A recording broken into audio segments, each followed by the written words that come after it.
All right. Hello, everybody. Welcome in. Thank you for joining today.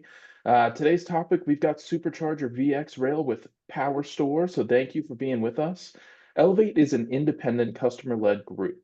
Dell Technologies customers on the multi-cloud journey to modernizing their IT infrastructure.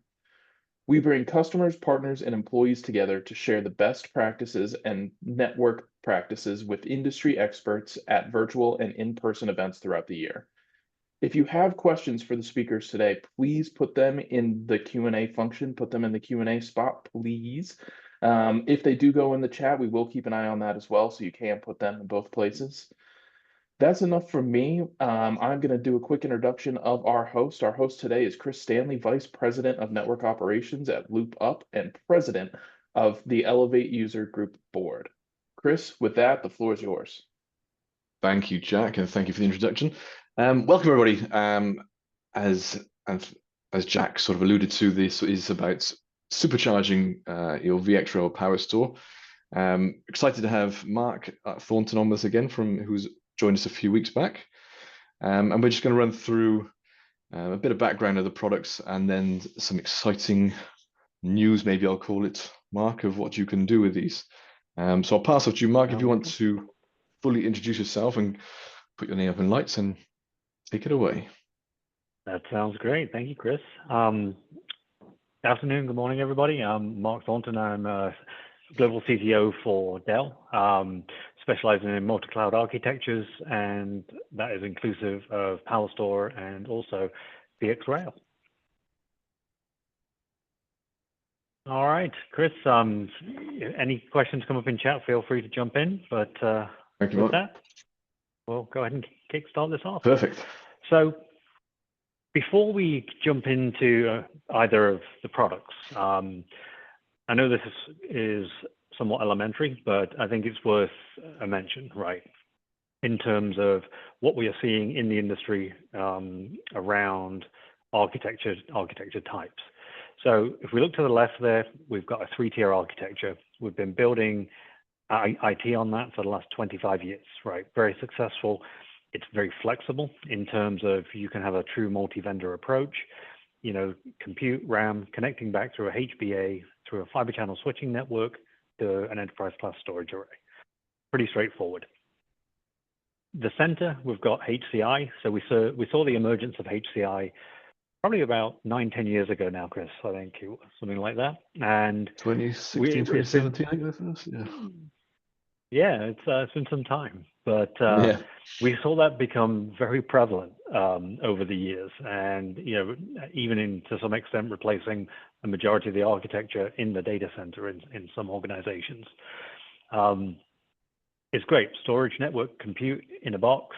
The downside to that is when you want to add storage, you have to add compute. When you want to add compute, you have to add storage. So you're stuck in a linear scaling fashion, if you like.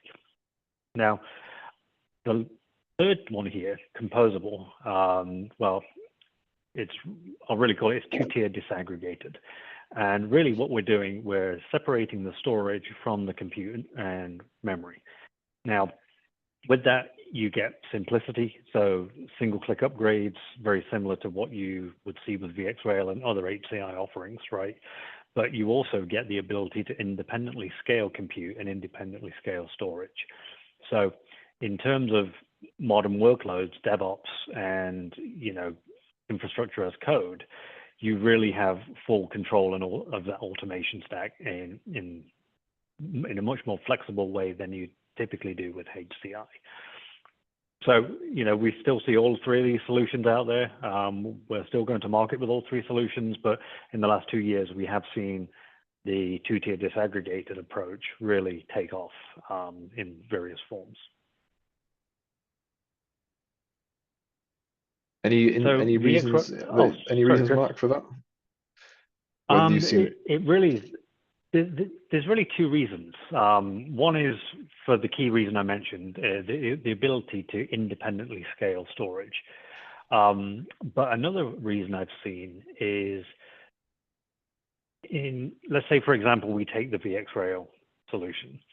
It's layered with vSAN, OSA, or ESA, and if an organization wants to take advantage of enterprise class array storage features, that's where we've seen that other, the ability to add an external array to either PowerEdge, even Azure Local, right, for example. But they're really the two primary drivers. Thank you. Of course. So VxRail, it's evolved over the last 7 years. We can land VDI on there. We can, pretty much any workload, even high intensity workloads. And we've even solution specs for AI, right, across that with GPUs as well. We've had over 300,000 nodes shipped, over 20,000 customers, and a large market share in terms of the HCI, whether we're looking at an IDC or a Gartner. So I know many of you on the call are familiar with VxRail. So it can be solutioned in various ways. Now I've got a couple of slides in a second that go into a bit more detail around that. But it can be a vSAN cluster. It can be a dynamic apps on and with PowerStore, which is what we're going to discuss through the next few slides, or it can be a traditional VxRail cluster layered with vSAN, right? So really, depending on what your use case is. So what makes up VxRail? Essentially, it's a VMware stack, right? So vSphere, vCenter, layered with ARIA operations, Tanzu, vSAN. Again, it can be OSA, it can be ESA, depending on which path you choose. And Cloud Foundation can also be layered on top. Now, where that becomes interesting, if you are going down the Cloud Foundation path, is VxRail is a jointly engineered solution with VMware Broadcom.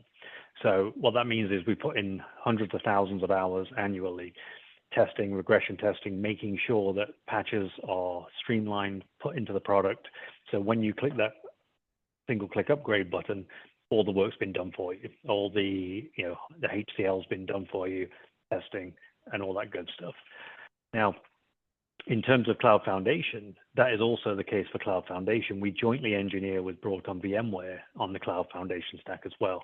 So when you log into the SDDC manager and click a lifecycle event, it will lifecycle NSX, it will lifecycle the software-defined data center stack, and it will also lifecycle VxRail in that single click upgrade as well.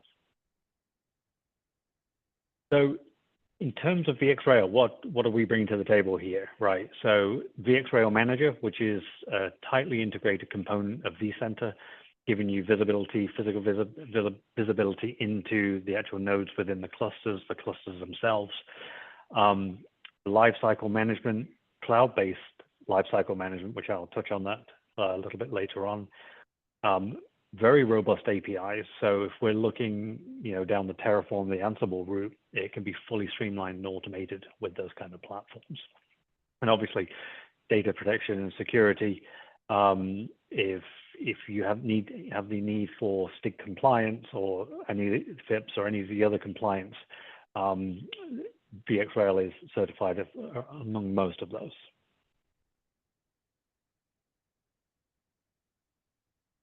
So these are the ways we can solution VxRail.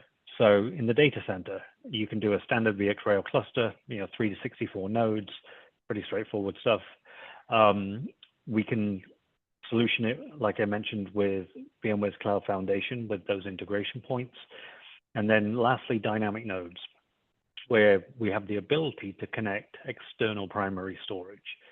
Now that can be done, that's where we're going to talk about today, really, but we're going to talk about it in the context of PowerStore, but it can also connect back to PowerFlex. If you're familiar with PowerFlex, VxRail can also connect back using HCI mesh to existing vSAN clusters as well. So dynamic nodes is a broader term, but essentially the term is the ability to connect that external primary storage. It can also be solutioned at the edge. So single satellite nodes, 2 and 3 node edge clusters. If you are doing VCF already and you're looking to do remote edge, it is fully supported on remote edge. And then lastly, the VD4000. At the bottom there, it's called Jaffa. That was the code name for it initially. But essentially, what this is a it's a ruggedized solution. It can be a single chassis or a 2U chassis, 14 inches deep, so shallow depth, has operating temperatures of -5 to 55 degrees Celsius, and it doesn't require data center power. So it can be plugged into a regular outlet. It can be ran in basically a telco room, any room. It can be, we see it deployed on ships, in containers, all kinds of interesting scenarios. Was there a question there, Chris? No, all good, thank you, Mark. Okay. So they're the solution, options that we have with VxRail. So this matrix here, what this is showing you is, again, it's the robust APIs, it's the lifecycle management, AI ops. Again, I am going to get to that. Single point of support. So if you have an issue with the software or the hardware, it's still a single phone number you call Dell, and the ability to re-image the nodes, and the compatibility matrix, again, which is always vetted with VMware and VMware with us as well. So really, that's what VxRail brings to the table. This is really outlining that, hundreds of thousands of hours that we spend annually with Broadcom VMware, optimizing the images, optimizing the patches, making sure that they go out in the correct order and streamlined. So when you're actually deploying that in production, you're not doing it for the first time, right? We've done it over and over before you need to.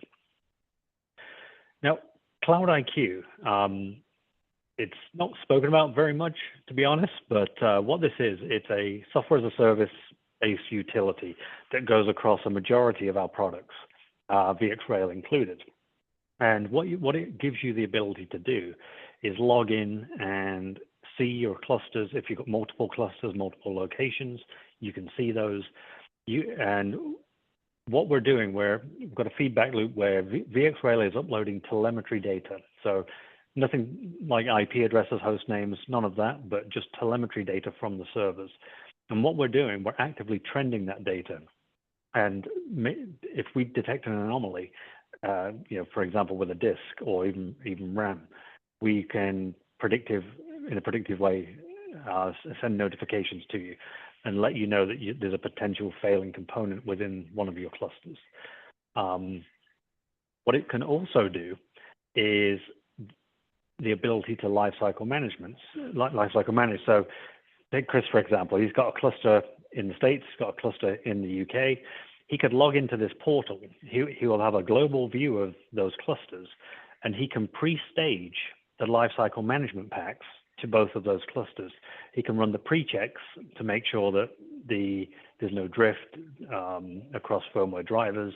And then from there, he can actually schedule and deploy the lifecycle management events across both clusters at the same time or independently. So it really gives you that global view. So when you have 2, 3, 4 or more clusters, it really gives you that sense of visibility.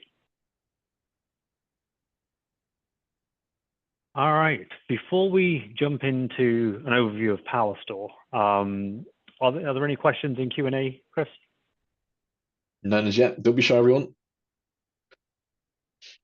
Yeah, you have more when you get onto PowerStore in the later bit. All right, so PowerStore, and that is a mid-range enterprise class storage array. You can run pretty much anything on it. From a connectivity aspect, iSCSI, Fiber Channel, NVMe over Fiber Channel, NVMe over TCP, NFS, SMB, many supported protocols, right? File, containers, applications, databases, and you can start with as little as 1 chassis. So it's a 2U chassis, and you can scale up to 4 chassis in a cluster and 4 clusters within not a workload domain, but within a cluster itself. So you can scale up and scale out at the same time. So where PowerStore is kind of unique. It is active controllers, which you would expect from an enterprise class storage array. It has always on dedupe and compression, and dedupe and the advanced data reduction services, that is actually offloaded to a chipset. So there is no performance impact by them continuously running. In terms of upgrades, so let's say you start out with a single chassis with 6 disks and you need to increase storage. You don't need to add another 6 disks like an array. You can simply add a single disk.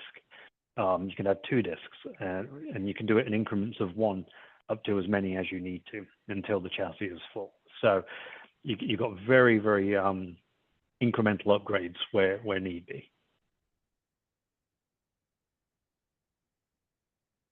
So 24 NVMe drives in a chassis, like I mentioned, it's dual active controllers, online upgrades up to 5.9 petabytes per appliance, and it would be an appliance meaning 4 nodes max would be a maximum appliance, end-to-end NVMe, and essentially it's running the PowerStore operating system across those 2 controllers.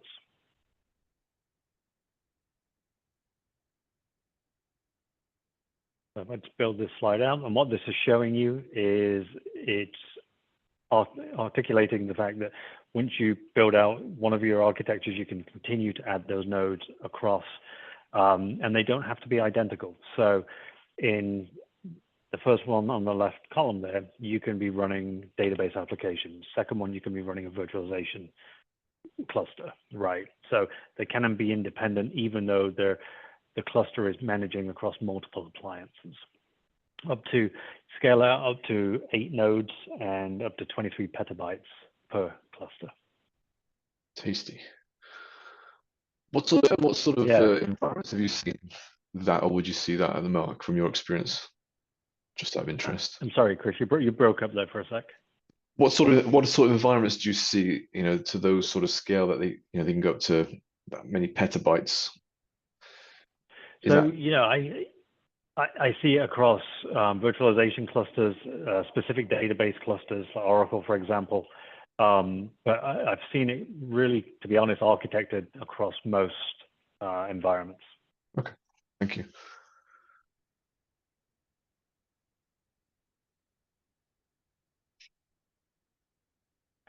So I mentioned AI Ops and the ability to have that global view of your VxRail environment and clusters.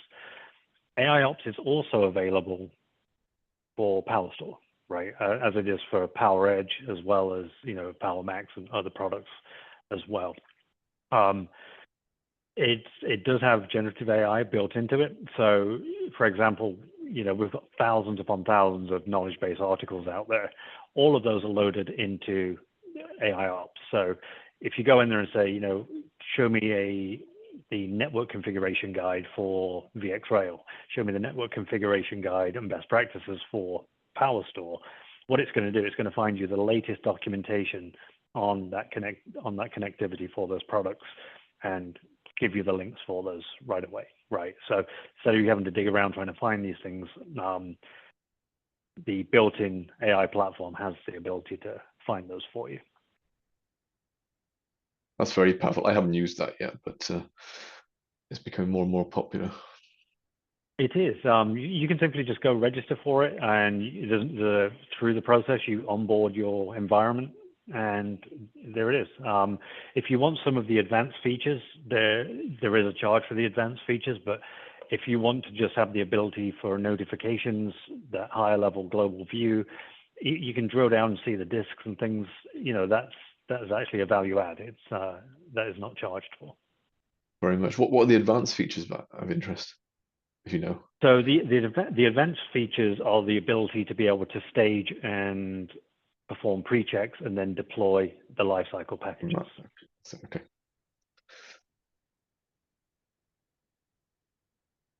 So VxRail and dynamic nodes. So this is where we bring all of this together, right? So if you're connecting VxRail, connecting that back to a PowerStore, you've got a couple of things which provides an advantage for you.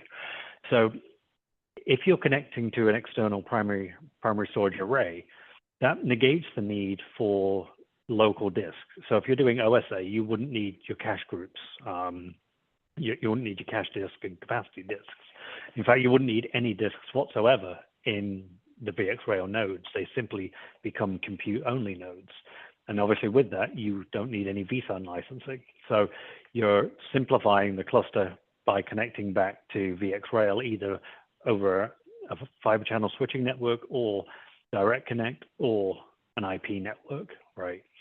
The other advantage is the ability to lifecycle manage them together.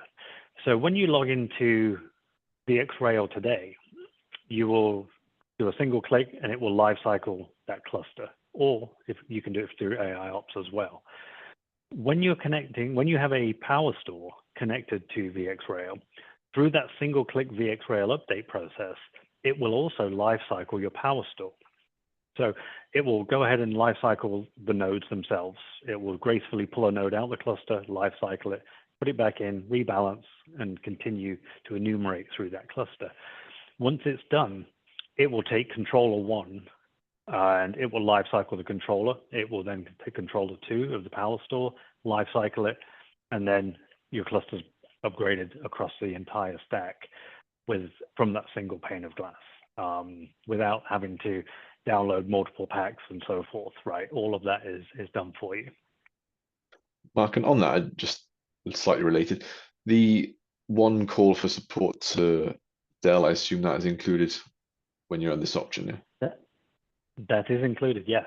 So, if you're calling for connectivity issues across the cluster to the power store, you'd still call that VxRail number. Wonderful. I did forget to mention this, Chris, but in terms of, I mentioned the advanced data services, so inline dedupe compression and so forth. With PowerStore, we guarantee a 5-to-1. I know it says 4-to-1 here, but we actually guarantee a 5-to-1 with the latest 4.0 PowerStore update. We guarantee a 5-to-1 data reduction, or we provide disks to make sure that you're getting that kind of ratio, right? And that's just part of the value add of PowerStore. And we have a question, but you might want to come back to it, Mark. So do you want to carry on for a moment, or? Actually, this pretty much rounds it out. So what is the question we have? Ken has asked, can you please do a deep dive into a PowerStore architecture? For example, why does the write cache play such an important role, especially for SSD array? So essentially what we're doing, we have the ability to move around cores and cache, on the fly, right? And what that's doing, that it makes the entire unit more dynamic. So what it's doing, it's trending the workload, and it's looking at the data that's being written to the disks, how it's being written, and it's adapting based on performance, based on hot blocks and things such as that. I have a whole bunch of slides on it. Unfortunately, I don't have them on this laptop here, but that could be another session that we do, is a real deep dive on PowerStore, why it's so efficient and performs the way it does. Yeah, thank you. Ken, let us know if there's anything else you want added. Thanks, Mark. Over to you again. All right. So again, by looking at this, I mentioned the VxRail Manager, where you perform the lifecycle management. It is a tightly integrated plugin to vCenter. So essentially, if you're in vCenter all day, you're going to be doing all of this through vCenter, right? So you're not going to be flipping out to another web console to get to VxRail Manager, because it's already ingrained and integrated into that environment. All right, in terms of slides, that's really all we have. But again, just to reiterate, it's when we're doing a VxRail configuration with PowerStore, essentially it's dynamic nodes, right? And with that, that is a two-tier disaggregated architecture. So essentially taking the vSAN storage out of the equation, putting PowerStore in its place, giving you that ability to independently scale your compute, scale your storage without it being linear. Thank you, Mark. And one that plays, I suppose, more so managing my infrastructure now, my data centers from I hear PowerStore. What's the power consumption like in comparison maybe to other products, efficiency wise? Am I seeing any spikes? So you know, offhand, I don't have that information. But when we're talking about, if you've got a 6-node cluster, for example, and you're running, let's say you're running vSAN ESA, and across those clusters you've got 12 disks in each of those nodes.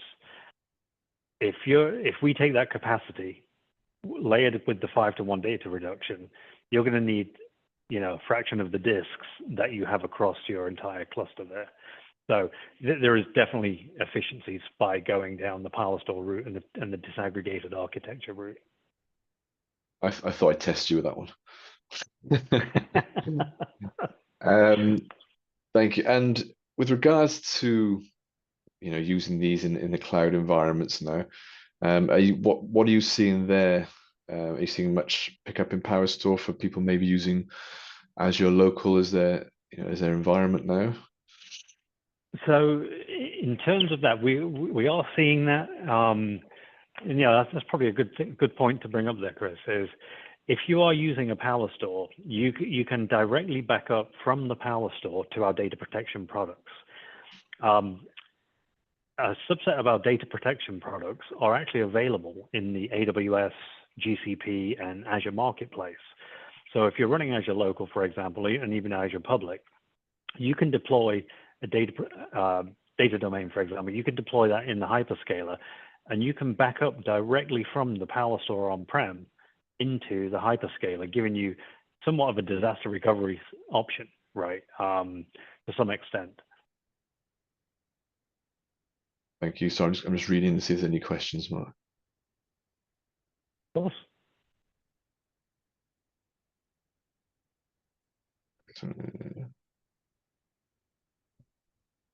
No, there's nothing else. So thank you, Mark. Thank you, Time. If anyone wants to suggest anything for future podcasts, please let us know. But I'll hand back to Jack. Yeah, thank you, Chris. Thank you, Mark. Thank you, Dell. Thank you, Intel. I mean, this was a fantastic event. I mean, clearly people got a lot of information, got their questions answered. So really appreciate your time today. Don't miss out on joining Elevate at .next tomorrow, May 7th, for our first ever reception in Washington, D.C., and then later this month in Red Hat. And then May 20th for our reception at Dell Tech World. So Elevate, we've got a busy month. So hopefully we can see you all there. Lots of great events. We do have a survey. If you could please share your feedback on today's webcast. The link was just dropped here in the chat. So please pay attention to that. Fill that out. Your information and your feedback helps drive these future webcasts. And then if you missed the announcement, we are a new community, which means we have new socials. So I just dropped that linked in the chat as well. So check that out. And then our next webcast will be on June 16th. So we hope to see you there. On behalf of the Elevate User Group Board of Directors, have an awesome day. And Chris and Mark, thank you again for all of your time. Of course. Yeah, do you guys have any other final words, or are we giving everybody a little bit of time back? I can give some time. Well, Mark, have you anything to add from you? You know, I don't think so at this point. But you know, we'll have to discuss what we need to come up with for some deeper dives on maybe some of these products. Thank you. Yeah, it was a good intro. No, I haven't got. Just thanks to everyone for joining, and we will see you in Vegas. Awesome. See you in Vegas. Thank you, everybody. Thanks, everybody. Bye-bye.